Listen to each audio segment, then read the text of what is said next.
Ya, sebelum kita mulai membahas hal-hal yang dinilai janggal dalam draft RUU KUHAP begitu, kita akan klarifikasi dulu terhadap dari mana sebenarnya usul ini datang karena dinilai tadi awalnya dari Kementerian Hukum dan HAM. Kita sudah tersambung dengan Wakil Menteri Hukum dan HAM, Denny Indrayana. Selamat malam, Bang Denny. Selamat malam, Bung. Apa kabar? Ya.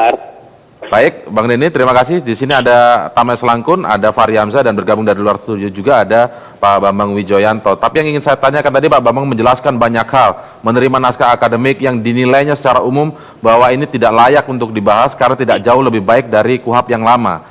Kenapa KPK tidak ikut diajak membahas atau mengusulkan draft-draft yang ada ini, Pak Denny?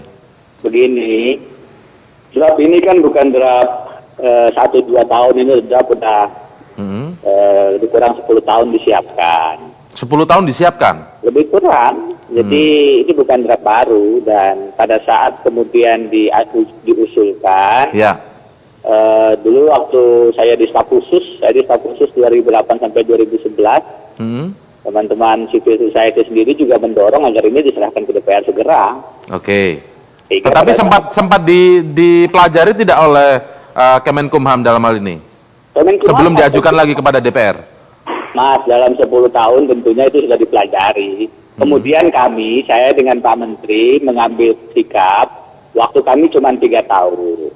Kalau ini kemudian disempurnakan lagi, yang namanya draft KUHP itu lebih dari 30-40 tahun, bahkan dari tahun 60-an nggak pernah jadi, karena jadi draft terus. Sehingga saya dengan Pak Menteri, Pak Amir mengambil keputusan 3 tahun ini kita maksimalkan sosialisasi draftnya, ya kita serahkan ke DPR. Sebagaimana juga aspirasi sebagian daripada masyarakat, misalnya melalui teman-teman. Baik, Pak Denny, karena ini kan sebenarnya sekarang ini ada di DPR, dibentuk panja juga dibahas. Tetapi ketika kami ingin minta pertanggungjawaban DPR, ini ternyata bulannya ini sebenarnya usulnya dari pemerintah dulu. Nah, yang ingin kita tanyakan, apakah Kementerian Hukum dan HAM melihat ada kejanggalan-kejanggalan yang sempat dilansir juga oleh teman-teman ICW. Ada 12 hal, misalnya hilangnya penyelidikan, kemudian penyadapan yang harus seizin hakim ini dinilai tidak bisa efektif untuk memberantas korupsi. Apakah ini juga sempat dilihat oleh Kementerian Hukum dan HAM? Ya, pilihan-pilihan itu selalu ada. Yang pasti beginilah, Mas. Posisi pemerintah itu jelas, posisi pemerintah clear. Posisi kita tidak akan melemahkan agenda pemberantasan korupsi, tidak akan melemahkan KPK. Jadi kalaupun kemudian pemahamannya rumusan itu kemudian ke sana, ya disempurnakan. Misalnya kalau ingin dikecualikan, ya KPK dikecualikan dengan hukum acara khusus, spesial. Itu sederhana sekali. Dan artinya apakah ini akan ditarik dulu oleh pemerintah atau dibiarkan dulu di DPR?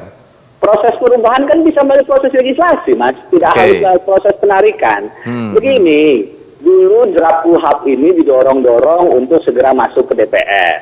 Itu yang kami lakukan. Dengan maksud disempurnakan. Jadi kalau pemahamannya tentang KPK, clear, pemerintah, sejak saya di staf khusus Presiden, bicara dengan Presiden berkali-kali, kita tidak akan menghilangkan kewenangan penuntutan KPK, penyadapan juga jangan kemudian dipersulit. Bang Denny, tentu saja kita tidak meragukan komitmen siapapun di sini untuk agenda pemberantasan korupsi. Tetapi masalahnya ini muncul dalam draft ketika kami telusuri siapa sebenarnya yang mengusulkan ini. Kita tanyakan KPK, apakah ikut mengusulkan ini? Ternyata KPK mengatakan tidak pernah diajak diskusi. Apakah DPR yang juga mengusulkan poin-poin ini? DPR sekarang ini adalah membahas menerima dari pemerintah. Makanya kami tanyakan kepada Bang Denny, dan Bang Denny bilang ini sudah lama begitu kan? Sudah lama, sejak kami sebelum... Ini kita mencari siapa yang mengusulkan ini sebenarnya kalau begitu. Penyadapan harus seizin hakim. Betul dari pemerintah, karena memang itu disepakati. Kan begini, Bu Indra, saya jelaskan yang potong itu. Tentang usulan dari mana itu tergantung kesepakatan antara pemerintah dengan DPR. Ada RUU inisiatif DPR. Pada saat prolegnas disepakati, RUU ini DPR yang menyiapkan. RUU ini pemerintah yang menyiapkan. Sejak tahun 2008 terutama, kalau bicara KUHP yang paling valid sebenarnya angkanya boleh saya sampaikan, sejak tahun 2008 KUHP ini kemudian juga Baik Pak Denny. diskusinya secara intens begitu, Bung. Baik, Pak Denny, sekarang kita juga waktunya pendek, tapi sekali lagi intinya adalah kalau ditanya posisi pemerintah, tidak ada kemudian maksud untuk mensahkan KPK apalagi pemberantasan korupsi. Kalau Pak Denny, sekarang kita sudah tersambung juga dengan Menko Polhukam nih, Pak Joko Suyanto. Kita ikuti dulu. Baik, kita ikuti dulu. Selamat malam Pak Joko Suyanto. Ya, selamat malam Indra dan selamat malam Mas Bambang, Bung Fahri. Ya. Baik, Pak Joko tadi sempat disinggung juga bahwa sebenarnya ini usulannya dari mana Pak Joko, kalau Pak Joko tahu nih sebagai Menko Polhukam?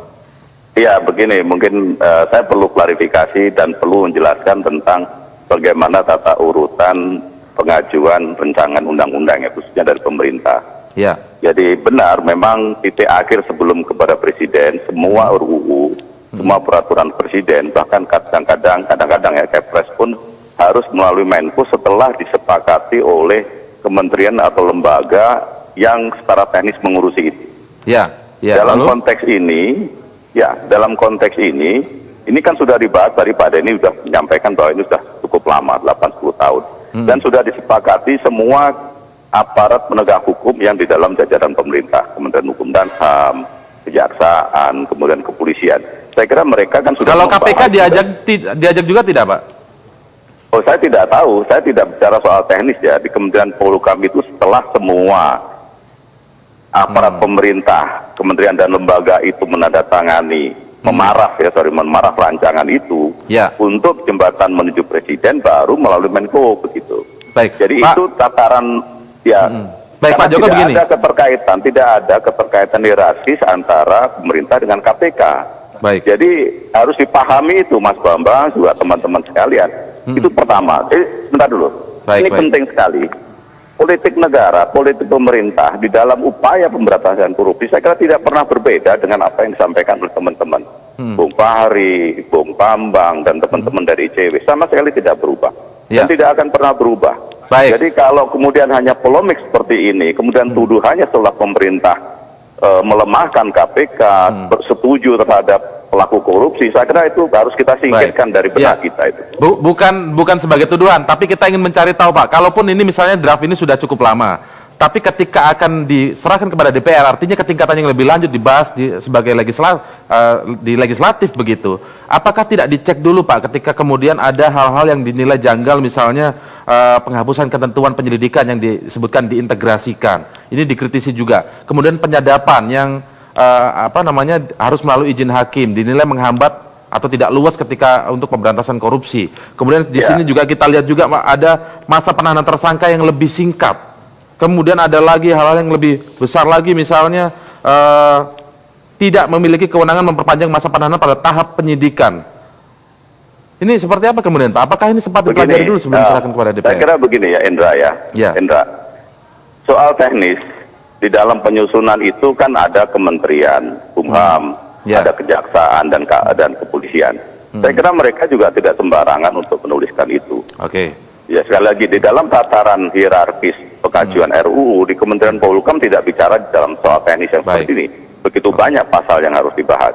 Akan tetapi ini kan hukum-hukum kita, kuhab-kuhab kita yang akan kita inginkan seperti apa bagusnya kuhab. Nah ini kan ada waktu, ada peluang, ada pembahasan di DPR.